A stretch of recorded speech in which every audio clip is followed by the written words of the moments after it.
만약 내가 당신에게 수백만 명의 신앙에 치명적일 만큼 위험한 예언적 인물이 있으며 그가 적그리스도 자체보다 더욱 위협적일 수 있다고 말한다면 어떻게 생각하시겠습니까? 불가능해 보이지 않나요? 결국 우리가 마지막 때를 생각할 때 우리의 마음은 자동으로 그 세계적인 정치 지도자, 나라들을 지배하고 경배를 요구할 카리스마 넘치는 독재자에게로 달려갑니다. 그런데 만약 적그리스도에 대한 이러한 집착이 바로 이 거짓 경배의 길을 예비할 자를 우리가 무시하게 만들고 있다면 어떻게 될까요? 수세기 동안 우리가 잘못된 인물에게 주의를 집중해왔고 역사상 가장 큰 영적 기만의 진정한 설계자는 예언의 그림자 속에 숨어 있었다는 사실을 발견한다고 상상해 보십시오. 저는 거짓 선지자에 대해 말하고 있습니다. 요한계시록에 언급된 이 신비로운 인물은 어린 양처럼 위장했지만 용처럼 말하며 군대로 다스리지 않고 기만적인 기적으로 다스리고 영토를 정복하지 않고 영원한 영혼을 정복합니다. 그리고 여기 오늘 밤 당신을 잠 못 들게 할 것이 있습니다. 그의 출현 징조들이 이미 우리 주변에 있지만 거의 아무도 주의를 기울이지 않고 있습니다. 불편한 진실로 시작해 봅시다. 대부분의 그리스도인들은 적그리스도를 인상적인 세부 사항으로 묘사할 수 있지만 거짓 선지자에 대해 질문을 받으면 완전히 침묵합니다. 생각해 보십시오. 바다에서 올라오는 짐승에 대한 설교를 몇 번이나 들으셨습니까? 불법의 사람에 관한 책을 몇 권이나 읽으셨습니까? 이제 말씀해 주십시오. 거짓 선지자가 당신의 교회 성경 공부의 중심 주제가 된 적이 몇 번이나 있습니까? 이 침묵은 우연이 아닙니다. 전략적입니다. 왜냐하면 우리의 주의가 적그리스도의 정치적 권력에 완전히 집중되어 있는 동안 요한계시록 13장 11절부터 18절까지가 불안할 정도로 명확하게 보여주듯이 이번에는 땅에서 나오는 또 다른 짐승이 출현하고 있다는 것을 우리가 알아차리지 못하고 있기 때문입니다. 마지막 때를 바라보는 방식을 완전히 바꿀 무언가를 보여드리겠습니다. 요한은 이 두 번째 짐승을 최대 경계 상태에 있어야 할 특징으로 묘사합니다. 그것은 어린 양과 같은 두 뿔을 가졌으나 용처럼 말했습니다. 모든 세부 사항이 깊은 의미를 담고 있기 때문에 이 이미지에 주의를 기울이십시오. 성경 언어에서 어린 양은 항상 세상 죄를 지고 가는 하나님의 어린 양이신 그리스도를 가리킵니다. 그러나 이 피조물은 단지 어린 양처럼 보일 뿐입니다. 겉으로는 모든 것이 온유함, 정당한 영적 권위, 진정한 종교적 리더십을 나타냅니다. 성경을 완벽하게 인용하고 사랑과 일치에 대해 말하고 평화와 관용을 증진하며 심지어 인상적인 기적을 행하는 지도자를 상상해 보십시오. 외적으로 모든 것이 옳아 보입니다. 그러나 이 인물이 입을 열 때 나오는 것은 선한 목자의 음성이 아닙니다. 그것은 용의 음성, 겉보기에 경건한 메시지로 위장된 사탄 자신의 음성입니다. 여기 이것을 절대적으로 두렵게 만드는 것이 있습니다. 이 인물은 적그리스도와 경쟁하러 오지 않습니다.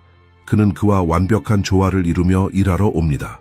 적그리스도가 정치적, 군사적 지배를 확립하고 경제와 나라들을 통제하는 동안 거짓 선지자는 훨씬 더 위험한 영역에서 활동합니다. 그는 양심을 통제합니다. 그는 헌신을 조작합니다. 그는 경배를 지시합니다. 요한계시록 13장 12절은 이것을 분명하게 보여줍니다. 그는 첫째 짐승의 모든 권세를 그 앞에서 행사하고 땅과 그 거민들로 하여금 첫째 짐승에게 경배하게 합니다. 여기서 역학관계를 보십니까? 적그리스도는 권력을 가지고 있지만 사람들이 그 권력 앞에 절하도록 설득하는 것은 거짓 선지자입니다. 하나는 힘으로 정복하고 다른 하나는 정교한 영적 기만으로 정복합니다. 이 구별은 절대적으로 중요하기 때문에 더 깊이 파고들어 봅시다. 정치적 폭정은 아무리 잔인해도 항상 저항에 직면합니다. 독재자에게 반란을 일으키고 불의한 법령에 복종하기를 거부하고 자유를 위해 싸우는 사람들이 항상 있을 것입니다. 역사는 강력한 압제자들에 맞서 일어선 평범한 사람들의 예로 가득합니다.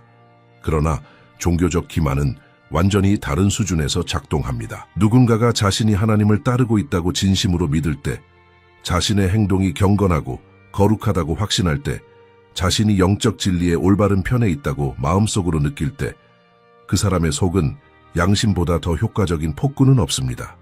그녀는 강요받을 필요가 없습니다. 그녀는 자발적으로 복종합니다. 그녀는 실제로 자신의 영혼을 파괴하고 있는 것을 열정적으로 옹호하기까지 합니다. 그리고 여기 게임을 완전히 바꾸는 거의 논의되지 않는 것이 있습니다. 거짓 선지자는 대다수에게 거짓으로 인식되지 않을 것입니다. 생각해 보십시오. 만약 그가 안녕하세요. 저는 예언에 언급된 최후의 기만자입니다. 라고 말하는 팻말을 들고 온다면 아무도 그를 따르지 않을 것입니다. 그의 효과는 전적으로 자신을 진정한 자, 기름 부음 받은 자, 신성한 합법적인 대변자로 제시하는 능력에 달려 있습니다. 성경 본문은 그가 사람들이 보는 앞에서 하늘로부터 불을 내리게 하는 것까지 할 정도로 큰 표적을 행한다고 말합니다. 이것의 영향을 상상해 보십시오. 우리는 사람들이 증거를 요구하고 보아야 믿고 기적이 영적 권위의 확실한 검증으로 여겨지는 시대에 살고 있습니다. 그리고 이 사람은 정확히 그것을 제공할 것입니다. 예수님께서 친히 경고하신 대로 할 수만 있다면 택하신 자들까지도 미혹할 만큼 설득력 있는 초자연적 표적들입니다. 그러나 아마도 이 모든 것 중 가장 충격적인 측면은 우리가 이 인물의 승리적 등장을 위한 무대가 준비되고 있는 시대에 살고 있다는 것을 깨닫는 것일 것입니다. 주위를 둘러보십시오. 우리는 종교 지도자들이 유명 인사가 되고 사역이 영적 열매가 아닌 숫자로 측정되고 비범한 것을 행하는 능력이 말씀에 대한 충실함보다 더 중요한 날들을 살고 있습니다. 우리는 어떤 대가를 치르더라도 에큐메니칼 연합이 교리적 진리보다 높이 평가되고 인기 있는 가르침에 의문을 제기하는 것이 분열적이고 편협한 것으로 보이며 영적 분별력이 강렬한 감정적 경험으로 체계적으로 대체되고 있는 시대에 살고 있습니다.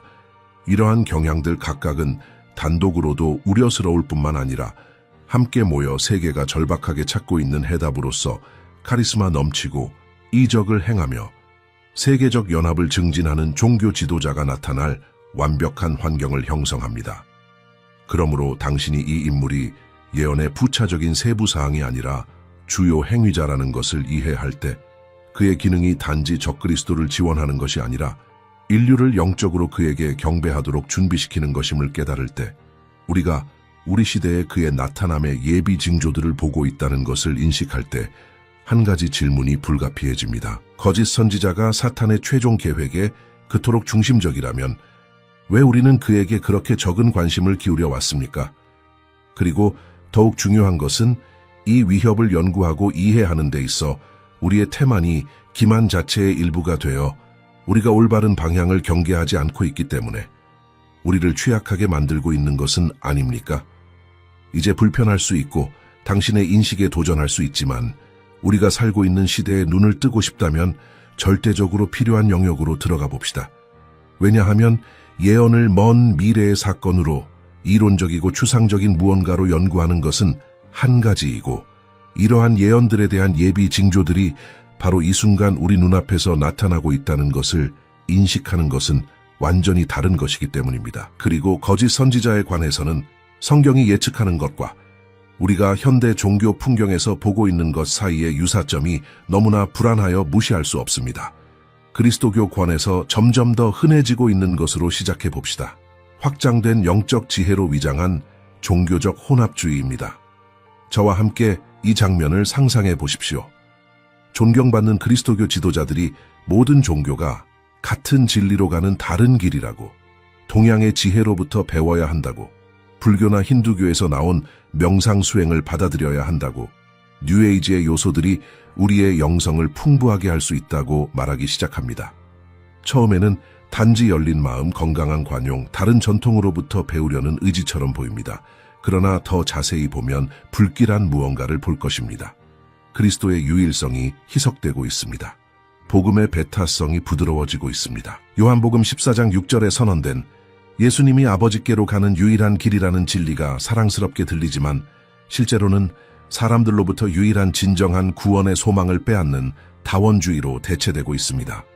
그리고 여기 이것을 우리의 논의와 특별히 관련되게 만드는 것이 있습니다. 거짓 선지자는 모든 종교를 부정하러 오지 않을 것입니다. 그것은 너무 비효율적일 것입니다. 대신에 그는 포용적이고 사랑스러워 보이지만 실제로는 그리스도라는 모퉁이돌을 제거하는 편리한 우산 아래 모든 영적 전통의 종합, 통합을 제시할 것입니다. 그는 우리 모두가 다른 이름으로 같은 하나님을 경배하고 있으며 모든 영적 수행이 유효하고 중요한 것은 특정 교리가 아니라 성실성이라고 말할 것입니다. 그리고 여기 무서운 부분이 있습니다. 이 메시지는 이미 많은 현대 그리스도인들에게 이상하게 들리지 않습니다. 특정 권에서 이미 너무나 정상화되고 널리 받아들여져서 거짓 선지자가 나타나 정확히 이것을 촉진할 때 수백만 명의 고백하는 신자들은 아무 잘못도 보지 못할 것입니다. 그들은 마침내 영성이 좁은 종교적 분열을 초월한다는 것을 이해하는 지도자가 있다고 말할 것입니다.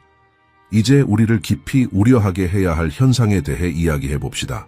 어떤 대가를 치르더라도 에큐메니칼 연합의 공격적인 촉진입니다. 도처에서 우리는 종교 간 회의, 모든 신앙 간의 대화를 압박하는 운동, 교리는 분열시키지만 사랑은 통합한다고 설교하는 이니셔티브를 봅니다. 표면적으로 누가 연합과 평화에 반대할 수 있겠습니까? 문제는 이 연합이 교리적 타협의 토대 위에 피상적인 조화라는 재단에서 근본적인 진리들을 희생하면서 건설되고 있다는 것입니다. 그리스도교 지도자들은 예수님에 대해 너무 구체적이지 말고 그분의 이름으로만 구원이 있다고 언급하지 말고 다른 종교 전통을 모욕할 수 있는 선언을 피하라는 압력을 받고 있습니다. 그리고 그들이 이 압력에 굴복할 때, 사랑의 진리 대신 거짓 평화를 선택할 때 그들은 거짓 선지자가 조율할 바로 그러한 종류의 세계적 종교 연합으로 가는 길을 닫고 있는 것입니다. 이것이 예언적으로 어떻게 연결되는지 보여드리겠습니다. 요한계시록은 우리에게 거짓 선지자가 단지 적그리스도를 지원하는 것이 아니라 그에게 경배를 향하게 할 독특한 종교 체계를 창조할 것임을 보여줍니다. 이것이 작동하려면 종교들 간의 장벽이 이미 무너져 있어야 합니다. 사람들은 절대적 진리가 시대에 뒤떨어진 개념이고 모든 신앙 표현이 똑같이 유효하며 다른 이들의 신념에 의문을 제기하는 것이 용납할 수 없는 편협함이라는 것을 받아들이도록 이미 조건화되어 있어야 합니다. 그리고 짐작하시겠습니까? 정확히 이러한 조건화가 지금 일어나고 있습니다. 정부 법령을 통해서가 아니라 사회적, 문화적 압력을 통해 심지어 교회 안에서조차 일어나고 있습니다. 우리는 진리보다 관용을, 교리보다 경험을, 정통보다 연합을 가치 있게 여기도록 훈련받고 있는 세대의 신자들을 보고 있습니다. 그리고 거짓 선지자가 인상적인 초자연적 표적들과 함께 세계적 규모로 정확히 이것을 제공하며 도래할 때 사람들이 이미 정확히 이 메시지를 받아들이도록 준비되어 있기 때문에 저항은 최소화될 것입니다. 그러나 우리가 기술의 역할을 고려할 때 상황이 진정으로 불안해지는 지점이 여기 있습니다. 우리는 단 한 개인이 즉각적인 세계적 도달 범위를 가질 수 있는 인류 역사상 전례 없는 시대에 살고 있습니다. 생각해 보십시오.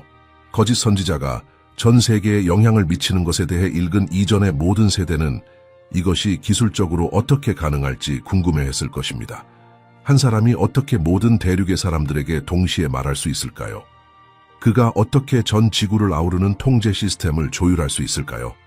그의 메시지와 기적이 어떻게 수십억 명의 사람들에게 동시에 목격될 수 있을까요? 우리 조상들에게 이것은 이해할 수 없는 신비였습니다. 세계적 생방송, 수십억에게 도달하는 소셜미디어, 증강 및 가상현실, 각 개인을 위한 맞춤형 콘텐츠를 만들 수 있는 인공지능의 시대에 살고 있는 우리에게 이 모든 것은 가능할 뿐만 아니라 우리 일상의 규범입니다. 시나리오를 상상해 보십시오. 거짓 선지자가 나타나 요한계시록 13장 13절이 예측하는 대로 하늘에서 불을 내리게 하는 것과 같은 인상적인 기적을 행합니다. 지난 세대에는 물리적으로 현장에 있는 사람들만이 그 사건을 목격했을 것입니다. 오늘날 그 순간은 생방송으로 전송되어 스마트폰을 통해 수십억 명이 동시에 보고 몇 초 만에 소셜미디어에서 수백만 번 공유되고 디지털 인플루언서들에 의해 실시간으로 분석되고 논평되며 비디오 플랫폼에서 바이럴이 되고 인터넷의 모든 구석에서 논의될 것입니다. 그 영향은 물리적 사건 자체를 넘어 수백만 배로 증폭될 것입니다. 그리고 여기 중요한 세부 사항이 있습니다.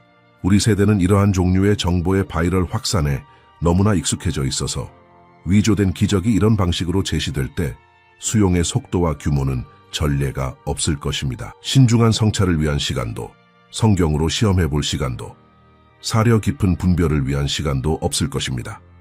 받아들여야 한다는 사회적 압력은 즉각적이고 압도적일 것입니다.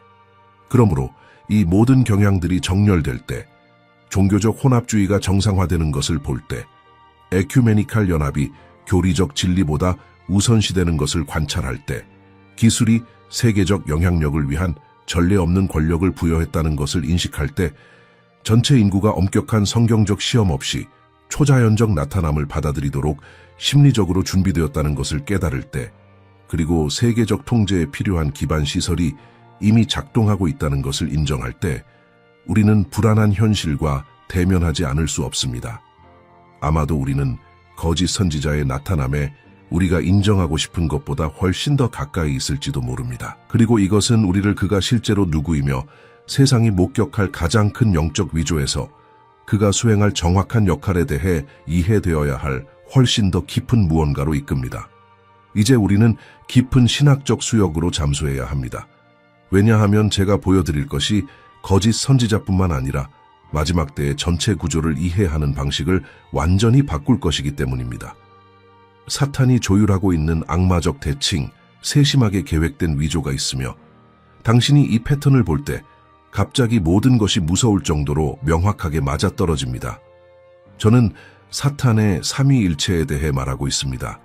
용, 바다의 짐승, 그리고 땅의 짐승입니다. 그리고 여기 당신을 숨막히게 할 계시가 있습니다.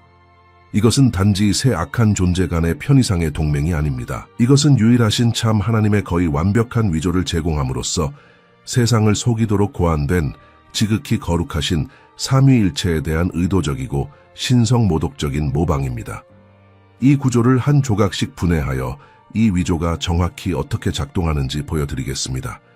용은 사탄이며 요한계시록 12장 9절에서 명시적으로 식별됩니다. 그는 참된 삼위일체에서 성부 하나님에 해당하는 위치를 차지합니다. 그는 권력의 근원이고 권위를 위임하는 자이며 모든 악한 계획을 조율하며 배후에서 활동하는 자입니다. 아버지께서 아들을 세상에 보내신 것처럼 용은 짐승에게 자신의 권력과 권위를 줄 것입니다. 첫 번째 짐승 요한계시록 13장 1절부터 10절까지에 묘사된 바다에서 올라오는 짐승은 적그리스도입니다. 그는 사탄의 위조에서 예수 그리스도에 해당합니다. 대중에게 경배를 받고 신적 권위를 주장하며 심지어 그리스도의 죽음과 부활을 기괴하게 패러디하여 치유될 치명적인 상처를 입을 것입니다. 그리고 나서 우리에게는 두 번째 짐승, 땅에서 나오는 짐승, 거짓 선지자가 있습니다. 그리고 여기서 모든 것이 수정처럼 명확해집니다. 그는 이 위조된 삼위일체에서 정확히 성령의 위치를 차지합니다. 이 비교가 억지스럽거나 과장된 것이 아니라 정확히 성경이 계시하는 것임을 왜 그런지 보여드리겠습니다. 예수님께서 요한복음 16장 13절부터 15절까지에서 묘사하신 성령의 주된 역할은 무엇입니까? 그리스도를 영화롭게 하는 것입니다. 성령은 자신에게 주의를 끌지 않고 모든 경배와 영광을 아들에게 돌립니다. 그분은 예수님을 증거하고 그리스도에 관해 세상을 책망하며 그리스도의 것을 가지고 신자들에게 계시합니다. 이제 거짓 선지자를 보십시오. 요한계시록 13장 12절은 우리에게 그가 첫째 짐승의 모든 권세를 행사하고 땅과 그 거민들로 하여금 첫째 짐승에게 경배하게 한다고 말합니다. 악마적 대칭을 보십니까? 성령께서 그리스도를 영화롭게 하시듯이 거짓 선지자는 적그리스도를 영화롭게 할 것입니다. 성령께서 아들에게 경배를 향하게 하시듯이 거짓 선지자는 짐승에게 경배를 향하게 할 것입니다. 그것은 너무나 정확한 모방이어서 오싹합니다. 그러나 더욱 깊이 들어갑니다. 성령은 복음의 메시지를 확증하기 위해 진정한 표적과 기사를 행하시는 분입니다. 그분은 진정한 기적이 일어나는 권능이십니다. 그리고 거짓 선지자는 어떻습니까? 요한계시록 13장 13절과 14절은 우리에게 그가 사람들이 보는 앞에서 하늘로부터 불을 내리게 하기까지 큰 표적을 행하고 그에게 주어진 표적을 행함으로 땅의 거민들을 미혹한다고 말합니다. 그것은 진짜 초자연적 권능이지만 하나님이 아닌 사탄에게서 비롯된 것입니다. 이것이 얼마나 설득력 있을지 상상해 보십시오. 사람들은 기적으로 영적 권위를 시험하는 데 익숙합니다. 그들은 묻습니다. 치유할 수 있는가, 예언할 수 있는가, 기사를 행할 수 있는가, 그리고 거짓 선지자가 이 모든 것과 그 이상을 행할 수 있는 능력을 보여줄 때 군중들은 그가 하나님으로부터 온 것이 틀림없다고 결론 지을 것입니다. 왜냐하면 신성한 자로부터 기름 부음 받지 않았다면 누가 그러한 이적을 행할 수 있겠습니까?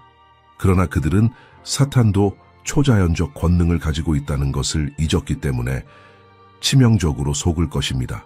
제한적이기는 하지만 모든 것을 성경으로 시험하지 않는 사람들을 속이기에 충분히 실제합니다. 여기 이해하는 것이 절대적으로 중요한 이 위조의 또 다른 층이 있습니다. 성령은 신자들 안에 거하시며 에베소서 1장 13절에 따라 그들을 하나님의 소유로 표시하고 구속의 날까지 인치십니다. 그리고 거짓 선지자는 어떻습니까? 그는 성령의 인침에 대한 악마적 위조인 짐승의 표를 시행할 것입니다. 성령께서 영적 거듭남을 통해 내적으로 표시하시는 반면 거짓 선지자는 손이나 이마에 가시적인 표시를 통해 외적으로 표시할 것입니다. 성령의 인침이 영원한 구원을 보장하는 반면 짐승의 표는 영원한 정죄를 보장합니다. 성령께서 그리스도에게 속한 자들을 표시하시는 반면 거짓 선지자는 적그리스도에게 속한 자들을 표시할 것입니다. 그것은 거룩한 것에 대한 신성 모독적 왜곡이며 전체주의적 통제와 영적 충성의 식별 도구로 변형된 것입니다. 이제 이 모든 것의 실제적 함의에 대해 생각해 봅시다. 만약 거짓 선지자가 정말로 성령의 사탄적 위조라면 그의 가장 큰 위협은 정치적이거나 군사적 권력이 아닙니다. 그의 가장 큰 위협은 영적입니다. 그는 그리스도교 신앙의 가장 근본적인 영역을 공격할 것입니다. 하나님이 누구신지, 그분이 어떻게 역사하시는지, 그리고 진정한 영적 경험을 구성하는 것이 무엇인지에 대한 우리의 이해를 공격할 것입니다. 그는 참된 성령을 거부하라고 공개적으로 말하며 오지 않을 것입니다. 그것은 너무 명백할 것입니다. 대신에 그는 너무나 설득력 있고 초자연적 나타남이 너무나 수반되며 열정적인 추종자 군중에 의해 너무나 검증되어 그의 진정성에 의문을 제기하는 것이 잘못된 것일 뿐만 아니라 신성 모독적인 것처럼 보이는 대안적 버전을 제공할 것입니다. 이 거짓 영을 따르기를 거부하는 사람들은 하나님의 역사에 저항한다고, 권능의 경험 없이 문자에 얽매인 율법주의자라고, 좁은 교리로 하나님을 제한한다고 비난받을 것입니다. 그러므로 이제 사탄의 삼위일체의 이러한 역학을 이해하는 것이 왜 절대적으로 중요한지 보십니까? 우리는 단지 함께 일하는 세 명의 악한 개인을 다루고 있는 것이 아닙니다. 우리는 할 수만 있다면 택하신 자들까지도 속이도록 고안된 하나님 자신의 본성에 대한 세심하게 계획된 위조에 직면하고 있습니다. 그리고 이 악마적 삼위일체에서 거짓 영의 위치를 차지하는 거짓 선지자는 그리스도교 경험의 가장 근본적인 수준에서 공격하기 때문에 아마도 가장 교활한 위협을 나타냅니다. 신성과의 우리 관계, 하나님께서 어떻게 역사하시는지에 대한 우리의 이해, 영적 영역에서 참된 것과 거짓된 것을 분별하는 우리의 능력을 공격합니다. 그리고 이것은 우리를 불가피하게 긴급히 탐구되어야 할 무언가로 이끕니다. 짐승의 표 시행에서 그가 수행할 구체적 역할과 이 표가 단순한 경제적 통제 시스템 이상의 것이 될 이유입니다. 수세기 동안 그리스도인들의 상상력을 사로잡고 두려움을 불러일으켜 온 무언가에 대해 이야기할 시간이 왔습니다. 짐승의 표입니다. 그러나 여기 문제가 있습니다. 이 주제에 대한 대부분의 논의는 관련된 기술, 경제적 측면, 가능한 시행 방법에 집착합니다. 바코드, 이식 가능한 칩, 생체 인식, 디지털 화폐, 그리고 이 모든 것이 관련성이 있습니다. 그러나 우리가 이 기술적 분석에만 멈춘다면 표의 가장 중요하고 가장 두려운 차원을 완전히 놓치게 될 것입니다. 왜냐하면 요한계시록은 짐승의 표가 주로 경제 체계가 아닐 것임을 절대적으로 명확하게 밝히기 때문입니다. 그것은 근본적으로 영적 충성의 선언이 될 것입니다. 그리고 이 표의 설계자, 시행자, 촉진자는 적그리스도가 직접적으로 되지 않을 것입니다. 거짓 선지자가 될 것입니다. 예언적 본문을 주의 깊게 살펴봅시다. 요한계시록 13장 16절부터 18절까지는 두 번째 짐승, 우리의 거짓 선지자가 어떻게 작은 자나 큰 자나 부자나 가난한 자나 자유인이나 종들에게 그 오른손이나 이마의 표를 받게 하여 누구든지 이 표, 곧 그 짐승의 이름이나 그 이름의 수를 가진 자 외에는 매매를 못하게 하는지 묘사합니다. 누가 이것을 일어나게 하는지 주목하십시오. 첫째 짐승, 적그리스도가 아닙니다. 비록 표시될 것이 그의 이름과 숫자이지만 말입니다. 전체 시스템을 조율하고 시행하는 것은 두 번째 짐승 거짓 선지자입니다. 그리고 이것은 사소한 세부 사항이 아닙니다. 이것은 이 표의 진정한 본질을 드러내기 때문에 절대적으로 중요합니다. 그것은 독재자의 법령으로 제시되는 것이 아니라 군중이 신성한 대변자로 존경할 영적 지도자에 의해 촉진되는 종교적 헌신의 행위로 제시될 것입니다. 이것이 대중에게 어떻게 제시될지 상상해 보십시오. 최고 영적 권위의 인물로 이미 확립되고 수십억을 그의 진정성에 대해 확신시킨 표적과 기사를 이미 행하고 모든 전통을 통합한 세계적 종교체계를 이미 창조한 거짓 선지자가 합리적으로 심지어 동정적으로 들릴 메시지를 가지고 일어설 것입니다. 그는 세상이 특별한 해결책을 요구하는 전례 없는 위기에 직면해 있다고 말할 것입니다. 옛 경제 질서가 실패하여 견딜 수 없는 불평등을 만들어냈다고 말할 것입니다. 정의를 보장하고 사기를 방지하며 취약한 이들을 보호하는 새로운 시스템이 필요하다고 말할 것입니다. 그런 다음 그는 해결책을 제시할 것입니다. 세계 경제의 완전한 참여, 자원에 대한 접근, 권리의 보호를 허용하는 보편적 신원 확인 시스템입니다. 그리고 가장 중요한 것은 그가 이 시스템을 정치적 강요로 제시하는 것이 아니라 세상에 도래하는 새로운 영적 질서의 표현으로 약속된 평화와 번영을 가져올 지도자에 대한 충성의 표시로 영적으로 진화한 새로운 인류에 속한다는 자발적 선언으로 제시할 것입니다. 여기 상황이 절대적으로 무서워지는 지점이 있습니다.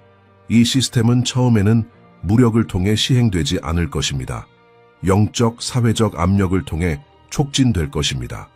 거짓 선지자는 그의 모든 종교적 권위, 그의 모든 검증하는 기적, 그가 건설했을 세계적 경배의 모든 기반 시설을 사용하여 표를 받는 것이 옳고 필요하며 심지어 신성하다고 사람들을 설득할 것입니다. 받아들이는 사람들은 깨달은 자, 진화한 자, 태어나고 있는 새로운 세계에 헌신한 자로 찬양받을 것입니다. 거부하는 사람들은 단지 경제적 진보의 장애물로서뿐만 아니라 영적 반역자로, 세계적 연합의 분열자로, 거짓 선지자의 영적 인도에 적그리스도가 제공하고 있는 평화와 번영의 적으로 비난받을 것입니다. 그리고 우리를 최대 경계 상태에 있게 해야 할 현대적 시기에 대한 무언가를 보여드리겠습니다. 정확히 이러한 종류의 세계적 통제 시스템을 시행하는 데 필요한 기술적 기반 시설은 먼 공상과학이 아닙니다. 그것은 지금 우리 눈앞에서 건설되고 있습니다. 중앙은행 디지털 화폐가 수십 개국에서 동시에 개발되고 테스트되고 있습니다. 이것들은 분산형 암호화폐와 같지 않습니다. 발행자에게 모든 거래에 대한 완전한 통제를 제공하는 프로그램 가능한 화폐입니다. 일정 기간 내에 지출되지 않으면 만료되도록 프로그램되어 소비를 강제할 수 있습니다. 특정 유형의 구매로 제한되어 행동을 통제할 수 있습니다. 특정 개인에 대해 완전히 꺼져서 클릭 한 번으로 그들을 경제 시스템에서 완전히 배제할 수 있습니다. 이것은 음모론이 아닙니다. 중앙은행과 세계 금융기관들이 공개적으로 논의하는 기술적 기능입니다. 여기에 세계적으로 시행되고 있는 디지털 신원 시스템을 더하십시오. 삶의 모든 측면과 연결된 생체인식 신원 확인입니다. 금융, 건강, 여행, 서비스 접근입니다. 이미 일부 국가에서 작동하고 있는 사회 신용 시스템은 행동을 모니터링하고 수능을 보상하는 동시에 반대를 처벌합니다. 움직임을 추적하고 통신을 모니터링하며 행동 패턴을 분석하는 감시 기술입니다. 그리고 여기 중요한 점이 있습니다. 이 모든 시스템이 통합될 때 디지털 신원, 디지털 화폐, 행동 모니터링 및 자원 접근이 단일 세계적 플랫폼으로 융합될 때 당신은 짐승의 표를 시행하는 데 필요한 정확한 기반 시설을 갖게 될 것입니다. 그리고 이 통합은 수십 년 앞에 있지 않습니다. 그것은 지금 일어나고 있으며 인구가 안전을 위해 자유를 희생하도록 설득하는 위기에 의해 가속화되고 있습니다. 그러나 여기 정말로 중요하고 우리가 놓쳐서는 안 될 것이 있습니다. 기술이 분석하기에 매혹적이지만 표의 진정한 본질은 영적이지 기술적이지 않습니다. 요한계시록은 표를 경배와 연결할 때 이것을 분명하게 밝힙니다. 표를 받는 사람들은 구체적으로 짐승과 그의 형상을 경배하는 사람들로 묘사됩니다. 그들은 경제 시스템의 수동적 참가자가 아닙니다. 그들은 하나님을 반대하는 실체의 의식적 경배자입니다. 그리고 여기 많은 사람들이 놓치는 절대적으로 중요한 구별이 있습니다. 표를 받는 것은 사고가 아닐 것입니다. 저항하기 불가능한 육체적 감각으로 일어나는 일이 아닐 것입니다. 그것은 영적 충성의 의식적 선택, 창조주 대신 짐승을 경배하기로 한 고의적 결정, 그리스도에게 충실히 남는 대신 적그리스도의 시스템에 속하겠다는 자발적 선언이 될 것입니다. 이것은 표가 영적 충성의 결정적 시험으로 기능할 것임을 의미합니다. 거짓 선지자는 그것을 신앙의 행위로, 새로운 질서에 대한 헌신의 증거로, 적그리스도에 의해 약속된 축복에 참여하기 위한 필요한 단계로 제시할 것입니다. 그리고 그것을 받는 사람들은 의식적 선언을 하게 될 것입니다. 나는 하나님보다 이 인간 지도자를 선택하고 영원한 구원보다 일시적 안전을 선택하며, 이것이 그리스도를 거부하는 것을 의미하더라도 이 시스템에 속하기를 선택한다고 말입니다. 그렇기 때문에 결과는 영원하고 돌이킬 수 없습니다. 요한계시록 14장 9절부터 11절까지는 표를 받는 사람들이 섞이지 않은 채로 부어진 하나님의 진노의 포도주를 마시고 영원히 고통받을 것이라고 선언합니다. 두 번째 기회도 없고 표를 받은 후 가능한 회개도 없습니다. 왜냐하면 그것을 받는 것이 하나님을 거부하는 최종적이고 결정적인 선언이기 때문입니다. 그리고 여기 절대적인 명확성으로 말해야 할 무언가가 있습니다. 왜냐하면 이것에 대해 잘못 방향 지어진 많은 두려움이 있기 때문입니다. 만약 당신이 실수로 표를 받는 것에 대해 걱정하고 있다면 당신은 그 본질을 이해하지 못한 것입니다. 만약 당신이 자신의 의지에 반하여 강요받을 수 있다고 생각하며 불안해하고 있다면 당신은 중요한 요점을 놓친 것입니다. 표는 진정으로 그리스도에게 속한 누군가에게 강요될 수 있는 것이 아닙니다. 왜냐하면 그것을 받는 것은 짐승에 대한 의식적 경배를 요구하고 하나님에 대한 고의적 거부를 요구하며 적그리스도에 대한 영적 충성의 자발적 선언을 요구하기 때문입니다. 성령으로 인침을 받고 그리스도가 내주하시는 참된 신자는 결코 이 선택을 하지 않을 것입니다. 영적 배신보다 육체적 죽음을 선호할 것입니다. 구주를 부인하기 전에 완전한 경제적 배제를 선택할 것입니다. 그리고 이것이 정확히 거짓 선지자가 강요할 선택입니다. 경제적으로, 사회적으로, 육체적으로 표 없이 생존하는 것은 거의 불가능할 것입니다. 그러나 영적으로 그것을 받는 것은 영원한 자살이 될 것입니다. 그러므로 이제 거짓 선지자가 왜 이 모든 것에 그토록 중심적인지 보십니까? 적그리스도는 정치적, 군사적 권력을 가질 수 있습니다. 그러나 수십억을 자발적으로 적그리스도를 경배하도록 설득할 사람은 거짓 선지자입니다. 전체주의적 통제 시스템을 세계적 경배 운동으로 변형시킬 사람은 바로 그입니다. 표를 독재적 강요가 아니라 영적 헌신의 행위로 제시할 사람은 바로 그입니다. 전체 시스템을 신적으로 명령된 것으로 검증하기 위해 표적과 기사를 사용할 사람은 바로 그입니다. 그리고 어떤 인간도 직면할 가장 중대한 선택을 하도록 심리적으로, 영적으로, 사회적으로 인류를 준비시킬 사람은 바로 그입니다. 그리스도냐 적그리스도냐, 천국이냐 지옥이냐, 영생이냐 영원한 죽음이냐의 선택입니다. 그리고 이 준비는 친구여 이미 시작되었습니다. 이것은 우리를 불가피하게 아마도 가장 중요한 질문으로 이끕니다. 왜 정확히 거짓 선지자가 적그리스도 자체보다 훨씬 더 큰 위험을 나타내는가? 이제 우리는 우리 주제의 핵심에 당신이 이 영상을 클릭했을 때 과장되어 보였을 수 있는 주장에 도달합니다. 거짓 선지자가 적그리스도보다 더 위험하다는 것입니다. 그리고 저는 당신이 제가 도발하기 위해서나 논쟁적이기 위해서 이 선언을 하고 있는 것이 아님을 이해하기를 바랍니다.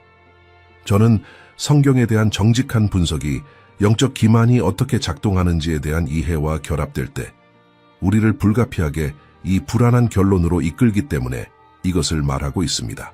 그러므로 당신이 너무나 소홀히 되어 온 이 인물이 실제로 인류가 직면할 가장 큰 영적 위협을 나타낼 수 있는 이유를 절대적인 명확성으로 볼 때까지 이 논증을 한층씩 체계적으로 구축해 봅시다.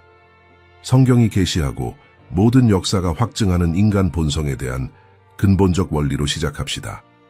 정치적 폭정은 자연스러운 저항을 낳지만 종교적 기만은 영적 분별력을 무장 해제시킵니다. 생각해 보십시오. 독재자가 군사력을 통해 자신의 의지를 강요하며 나타날 때, 폭군이 두려움과 폭력을 통해 통치할 때, 전체주의 정권이 무력으로 자유를 짓밟을 때, 인간 정신 안에 무언가가 반란을 일으킵니다. 죽음의 위협 아래서도 저항하고 절하기를 거부하고 노예로 사는 것보다 자유롭게 죽기를 선호하는 사람들이 항상 있을 것입니다. 역사는 예들로 가득합니다. 그리스도를 부인하는 대신 로마의 사자들을 마주한 그리스도인들, 배교 대신 화형대를 선택한 순교자들, 자신들의 생명으로 대가를 치를 것을 알면서도 전체주의 정권에 도전한 반체제 인사들입니다. 정치적 억압은 아무리 잔인해도 순교자를 만들지 진정한 배교자를 만들지 않습니다. 거짓 선지자, 제사부, 누군가가 자신이 하나님을 섬기고 있다고 진심으로 믿을 때, 자신의 행동이 경건하고 옳다고 확신할 때, 자신이 영적 진리의 편에 있다고 마음속으로 느낄 때, 그 사람의 속은 양심보다 더 효과적인 폭군은 없습니다. 그녀는 위협받을 필요가 없습니다. 그녀는 자발적으로 복종합니다. 그녀는 감시받을 필요가 없습니다. 그녀는 스스로를 단속합니다. 그녀는 단지 순종하는 것이 아닙니다. 그녀는 열정적으로 옹호하고 열심으로 전도하며 동의하지 않는 사람들을 도덕적 확신을 가지고 박해합니다. 그리고 여기 이 상황에 공포가 있습니다. 이 사람은 자신이 옳은 일을 하고 있다고 진심으로 믿습니다. 바울이 회심 전에 그리스도인들을 박해했을 때 그는 자신이 하나님을 섬기고 있다고 생각했습니다. 이단자들을 고문한 종교 재판관들은 자신들이 신앙을 보호하고 있다고 믿었습니다. 수세기 동안 교회를 황폐하게 한 모든 이단 운동은 자신들의 영적 의로움을 확신했습니다. 종교적 기만은 단지 노예로 만드는 것이 아닙니다. 그것은 노예들을 자신의 노예 상태의 열정적인 옹호자로 변형시킵니다. 이제 이것을 거짓 선지자 대 적그리스도의 맥락에 적용해 보십시오. 적그리스도는 정치적, 군사적 권력을 통해 통치할 것입니다. 그는 힘, 경제적 통제, 폭력의 위협을 통해 자신의 의지를 강요할 것입니다. 그리고 내 많은 사람들이 두려움으로, 생존 욕구로, 실용주의로 복종할 것입니다. 그러나 이 복종은 의식적일 것입니다. 사람들은 자신들이 폭군에게 절하고 있다는 것을 알 것입니다. 그들의 양심이 그들을 고발할 것입니다.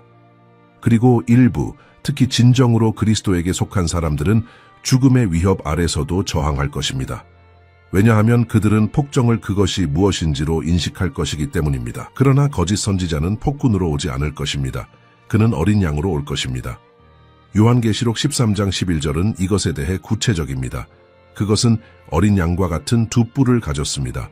온유함의 외모, 정당한 영적 권위, 진정한 종교적 리더십입니다.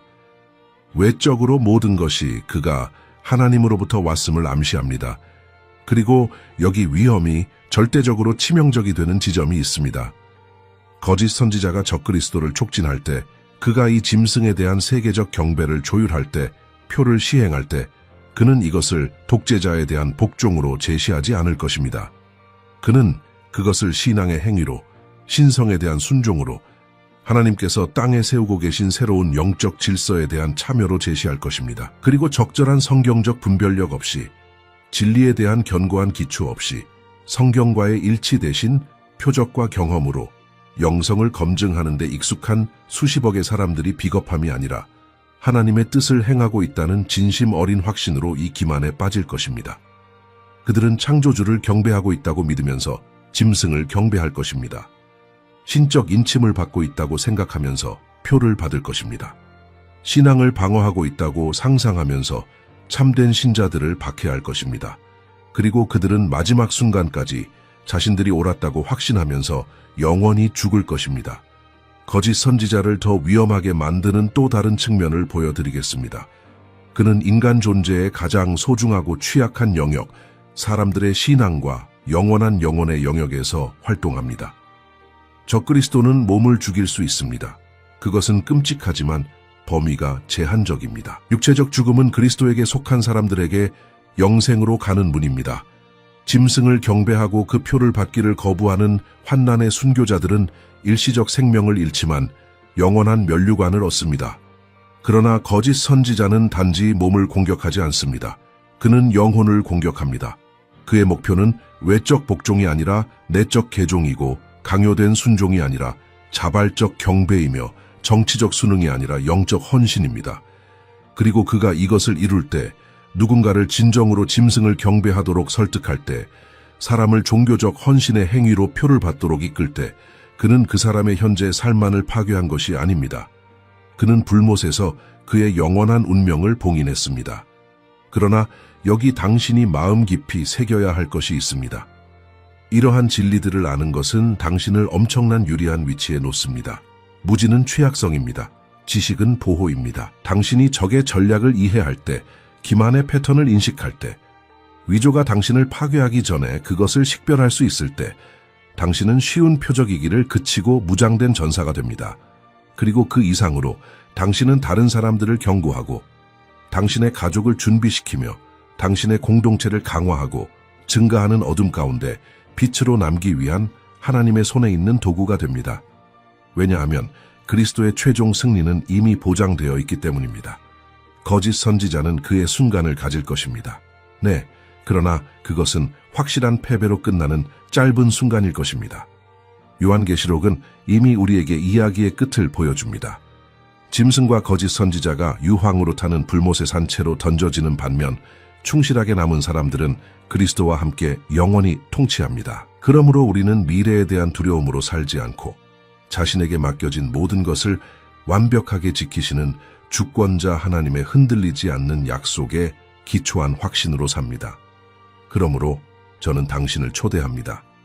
단지 이 영상을 보고 계속 진행하는 것이 아니라 이 순간을 당신의 영적 여정에서 전환점으로 만들기를 초대합니다. 이 채널을 구독하여 예언적 이해를 계속 깊게 하십시오. 왜냐하면 지식은 무기이고 무지는 취약성이기 때문입니다. 성경에 기초한 견고한 분별력으로 당신을 무장시키기 위해 우리가 신중하게 준비한 마지막 때에 대한 전체 재생 목록을 시청하십시오. 우리가 살고 있는 시대를 밝혀주는 성경 예언의 다른 차원들을 밝히는 다른 영상들을 탐구하십시오. 그러나 이 모든 것보다 더 중요한 것은 이 지식을 혼자만 간직하지 마십시오. 당신이 사랑하는 사람들과 준비되어 있어야 할 당신의 가족과 기만에 취약할 수 있는 친구들과 징조들이 증가하는 동안 영적으로 잠들어 있을 수 있는 당신의 신앙 공동체와 이 콘텐츠를 공유하십시오. 그런 다음 댓글에서 진정한 대화를 만들어 봅시다. 오늘 발견한 것에 대한 당신의 성찰을 공유하십시오.